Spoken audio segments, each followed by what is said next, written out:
Hello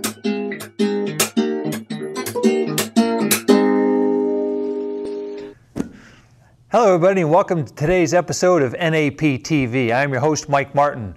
If you remember last week's episode we talked about safety and I was fortunate enough to have Jeff Castle from the School Bus Safety Company as my guest. Safety is a big issue out there in the field right now and I thought maybe today, oh my goodness. Excuse me, Mike. Jeff, Mike. What are you doing? I had an accident. Well, you had an accident? Oh my gosh. Tell me about it. Well, I was coming off the school bus, I was in a bit of a rush, and I didn't use the three-point contact, and I slipped on the last step, and I've twisted my ankle, and I can't walk. Behaviors. Unsafe behaviors. I should have had the three-point contact, and I shouldn't have rushed, and I should have come off the bus at a reasonable speed. We were talking about it last time. Oh my gosh. Well, I'll tell you what, let's use this as an opportunity, if we may, to talk a little bit more about safety. Define for me a little bit more. You told us about the description of your accident. Tell me a little bit more about accidents in general, Jeff. I shall, but first I'll tell you why I know this subject. I used to be, for almost 21 years, the risk manager for Laidlaw, and Laidlaw, of course, carrying some 2 million children to school every day on 38,000 buses, really cared about safety, as indeed does First Group, its successor today that bought Laidlaw. Safety is of the highest criteria, as we all know when you transport children. Right. And being the risk manager, I also dealt with the claims as well as the safety side, and I got to see what the consequences were of unsafe behaviors. Mm-hmm. And so what we learned was an accident has 4 parts to it. It's an unplanned event. If you plan to have an accident, you're just an idiot. Right. It involves people. You can't have an accident without people. When a tree falls in the forest and nobody's there, that's not an accident, it's an event. Right. Does it make a sound though? Sometimes. Sometimes. It disrupts activity. You'll always find any accident changes what you do, whether it's you drop a jar, whether you have a vehicle accident, and the last one is the most important. It is caused. Every accident is caused. Number 4, an unplanned event that involves people, that disrupts activity and is caused. And you know what it's caused by? No.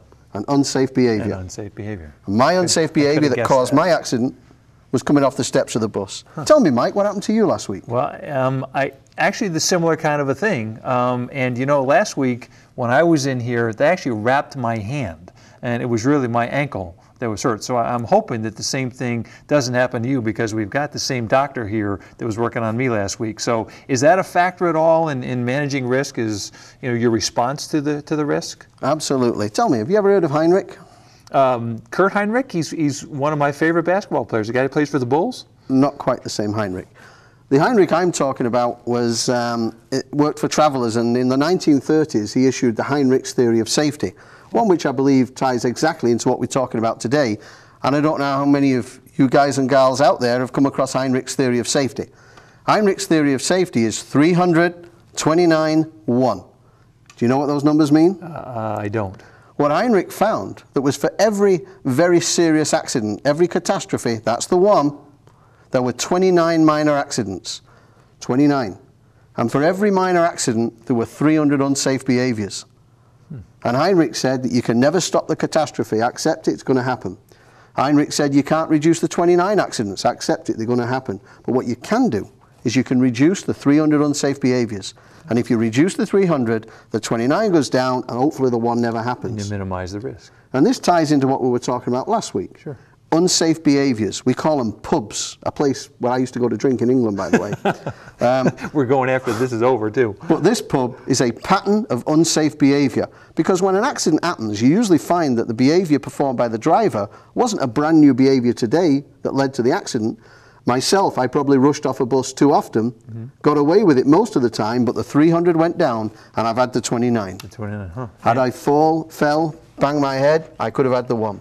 So, a pattern of unsafe behavior is from like a driver who follows too close all the time, gets away with it time after time after time. But you know, there's some graveyards that have on the stone, he only ever had 1 accident. The fact you've got away with it so often doesn't mean you always will. So our goal is to remove the patterns of unsafe behavior. And by the way, he's saying pattern, not patent, a pattern of unsafe behavior. Thank you for correcting my English. No, I just wanted to make sure people understood it's that. It's a pattern of unsafe behavior. Gotcha. Whether it's following too closely, not counting the kids away, not rock and rolling for left-hand turns, not doing a good pre-trip every day, not checking for sleeping kids at the end of the day in the correct way, And there's many of these behaviors that our drivers do perform, Lots and our goal is to reduce them, get rid of them. If we reduce the 300, the 29 goes down and the one never happens. Right, exactly. That's just terrific. So, and that's what the driver training course that we have addresses totally. Reducing unsafe behaviors, get rid of the 29, stop the one. great. Watch at the end of this episode. We've got a little information for you about how you can purchase that product that Jeff is talking about. And with that, sir, thank you very much for joining me on another episode of NAP TV. Continue to watch. We will bring you information with imagination. And what I would like to remind you before we leave is that once again, you've got the infamous wrist wrap for an ankle problem. So it looks like if you have an issue with this hospital, you know, don't go to this. You didn't go skydiving, did you? Not today. Thanks for watching. See you next time. Have a great day.